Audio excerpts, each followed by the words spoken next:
जय श्री दो जय श्री राम भाइयों, आपका श्री हरि कृपा चैनल में स्वागत है।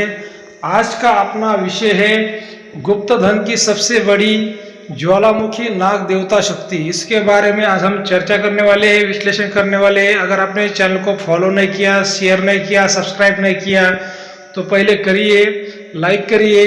भाइयों देखिए, चैनल का जो मकसद है भाई, जो समाज में जो अफवाह है, जो अंधश्रद्धा है, उसको कम करना, और जो संदेश है कि कानून के खिलाफ और धर्म के खिलाफ आप कोई भी काम मत करिए। तो भाई ये ज्वालामुखी नाग देवता शक्ति होती क्या है, इसके बारे में आज हम चर्चा करने वाले और आपको सही जानकारी देने की कोशिश करने वाले हैं।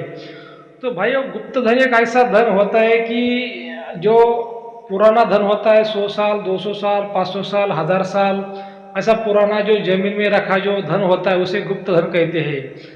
और ये धन अगर किसी को मिलता है भाई, तो उसका जो पिछला जन्म का जो पुण्य था, आप पिछले जन्म में क्या थे, आपने क्या पाप किया, क्या पुण्य किया, उसके हिसाब से आपको इस जन्म में वो धन आपको मिलता है। लेकिन उसके वो देखने के माध्यम जो होते हैं, हाथों की रेखाएं, जैसे हस्तरेखा विद्या, कुंडली निकालना, ज्योतिष शास्त्र विद्या, तो इसके माध्यम से देखा जाता है क्या आपके जीवन में ऐसा योग है। तो अगर आपको कोई भी समस्या है, आपको कुंडली बनवानी है, उसका विश्लेषण करना है, या फिर आपका हाथ आपको दिखवाना है भाइयों, तो जो आपको नंबर स्क्रीन पर दिखाई दे रहा है, आप उस नंबर पर हमें व्हाट्सएप पर संपर्क कर सकते हैं। अगर इमरजेंसी से आप कॉल भी कर सकते हैं, लेकिन जो फीस होती है वो लागू रहेगी। तो भाइयों बात ऐसी कि जो ज्वालामुखी नाग देवता शक्ति मतलब क्या है। तो भाइयों बात ऐसी है कि जो जमीन के अंदर जो गड़ा हुआ धन होता है, तो उसके सेफ्टी के लिए पहले जमाने में लोग कुछ तंत्र मंत्र करते थे। उसको ही टोटका बोलते हैं, उसको ही शक्ति बोलते हैं, उसको ही रखवाला बोलते हैं। तो अभी वो कौन से भी जो जैसा तांत्रिक था पहले जमाने में, वैसा वो टोटका करता था। जितना बड़ा धन उतना बड़ा टोटका, जितना छोटा धन उतना छोटा टोटका। तो भाई वो बात ऐसी होती कि जो ज्वालामुखी नाग देवता शक्ति जो होती है, तो वहाँ पे अगर कहीं जगह पे अगर धन है, कहीं पर भी हो, जमीन में हो, पहाड़ में हो, कहीं पर भी हो, तो उस जमीन को भाई वहाँ से दरार पड़ जाती है। और दरार पड़ने के बाद उससे ज्वालामुखी कभी कभी जो अपना ज्वालामुखी होती है वो बाहर आ जाती है। जो अग्नि होती है वो वहाँ से बाहर आती है। तो हम कभी कभी देखते हैं कि भाई उस जमीन से जो गर्म वाफ है, जो दरारें पड़ती है जमीन को, तो जमीन के अंदर से जो गर्म हवाएं भी आती है, तो उसको ज्वालामुखी नाग देवता शक्ति कहते हैं। मतलब जो नाग शक्ति है उसके मुंह से ज्वालामुखी बाहर निकलती है, उसके मुंह से अग्नि बाहर निकलती है। तो भाई इससे क्या हो जाता है कि ये शक्ति को सबसे बड़ा मानते हैं। और ऐसा धन अगर कोई तांत्रिक निकालने की कोशिश करता है, कोई आम आदमी, तो वो शक्ति उसको वहीं पर जला डालती है। इतनी ताकत उस शक्ति में होती कि फिर उस व्यक्ति को कोई भी बचा नहीं सकता, भगवान भी फिर आपको नहीं बचा सकता। ये जो टोटका है ना भाई, ये सबसे बड़े पावरफुल शक्ति का टोटका माना गया है। अभी नाग देवता शक्ति का जो टोटका होता है, तो भाई जहाँ पर धन है वहाँ पर खाली जो नाग वो घूमते हैं, रहते हैं, वो अलग हो गया। जो नागमणि जो होती है, नागमणि शक्ति होती, तो वो अंधेरे में चलती तो उसको रोशनी गिरती है। लेकिन ये जो ज्वालामुखी नाग देवता शक्ति है, तो इसको ये क्या करती है भाई, ये नाग अपने मुंह से अग्नि छोड़ता है, और फिर वो जहाँ पर कहीं पर धन होता है तो उस जमीन से अग्नि प्रज्वलित होती है, अग्नि ऊपर आ जाती है।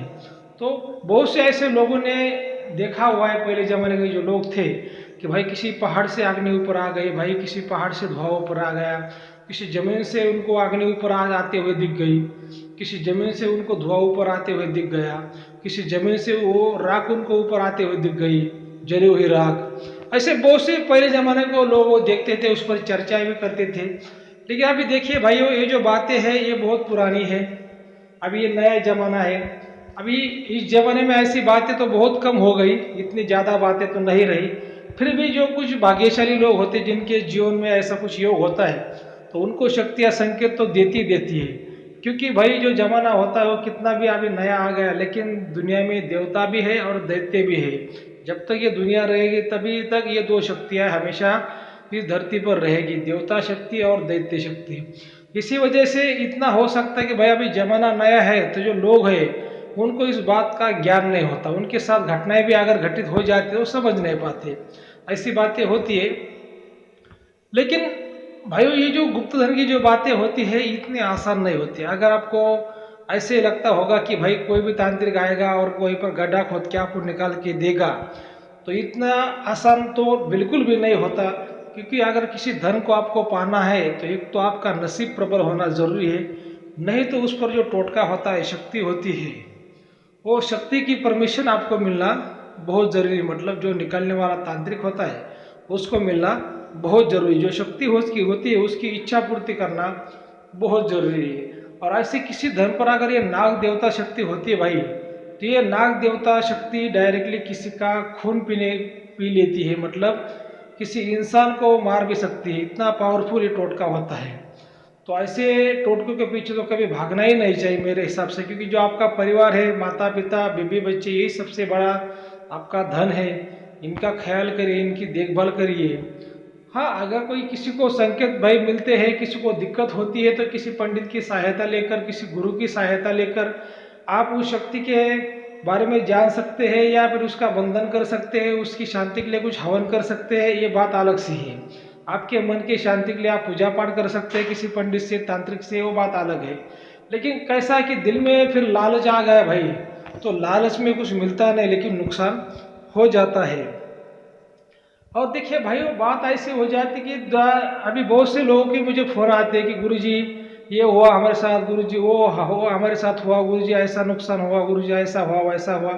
देखिए भाई, वो आपको सही गुरु मिलना आवश्यक है, आपको सही गुरु करना आवश्यक है। आप कितने भी बड़े इंसान हो, आप कितने ही बड़े कोई पॉलिटिक्स हो, या कोई आप अधिकारी हो, व्यापारी हो, पैसे वाले हो, आप कोई हो, आपको सही गुरु करना, सही गुरु मिलना, गुरु की छाया आपको मिलना, गुरु का आशीर्वाद आपको मिलना, ये बहुत ज़रूरी होता है। नहीं तो आपने कितना भी पैसा कमाया, आपने शादी की, आपको बच्चे हो गए, आपने कुछ बिल्डिंग के लिए, गाड़ियाँ ली, बहुत बड़े आमिर बन गए, लेकिन आपके पास अगर गुरु नहीं है तो ये सब आपका बेकार है।